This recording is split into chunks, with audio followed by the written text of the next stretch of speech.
పెళ్ళంటే తాలిబొట్లు, తలంబ్రాలు, పూలదండలు, ఆభరణాలు, వేద మంత్రాలు, సన్నాయి మేళాలు, షడ్రుచుల భోజనాలు. ఇది ఒక్కప్పుడు మాట.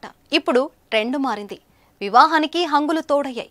జీవితంలో ఒకసారి మాత్రమే జరిగే పెళ్లిని మరుపురాని సన్నివేశంగా తీర్చిదిద్దాలని జంటలు ఆరాటపడుతున్నాయి. ప్రీ వెడ్డింగ్లు, వధువరుల వెరైటీ ఎంట్రీలు, భారత్లు, డాన్స్లు, ఇలా చెప్పుకుంటే పెద్ద లిస్ట్ ఉంది.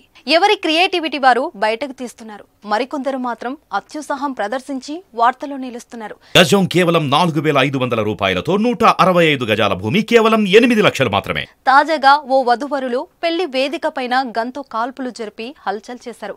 ఈ ఘటన ఉత్తరప్రదేశ్ లో చోటు చేసుకుంది. పిస్టల్ పట్టుకుని వధువుతో కలిసి వరుడు స్టెప్పులు వేయడం ఆ వీడియోలో కనిపిస్తుంది. అనంతరం ఇద్దరు కలిసి తుపాకీ పైకెత్తి కాల్పులు జరిపారు. వధువు కూడా ఏమాత్రం భయపడకుండా భర్త చేతిలోని తుపాకీతో ఫైరింగ్ చేసింది. పక్కనున్న వారు కూడా వారిని ఎంకరేజ్ చేశారు. ఈ వీడియో వైరల్ కావడంతో పోలీసులు దర్యాప్తు ప్రారంభించారు. ప్రస్తుతం వరుడు పరారీలో ఉన్నట్లు తెలుస్తోంది. ఉత్తర భారతం పెళ్లిలో గన్ ఫైర్ చేయడం పెద్ద విషయమేమీ కాదు. ఇది చట్టరీత్యా నేరమైనప్పటికీ చాలా మంది అలాంటి సంప్రదాయాన్ని కొనసాగిస్తున్నారు. గతంలో ఇలాంటి ఘటనల కారణంగా కొంతమంది ప్రాణాలు కోల్పోయిన విషయం కూడా తెలిసిందే. అయినా పెళ్లిలో గన్ ఫైర్ కు సంబంధించిన ఘటనలు జరుగుతూనే ఉన్నాయి.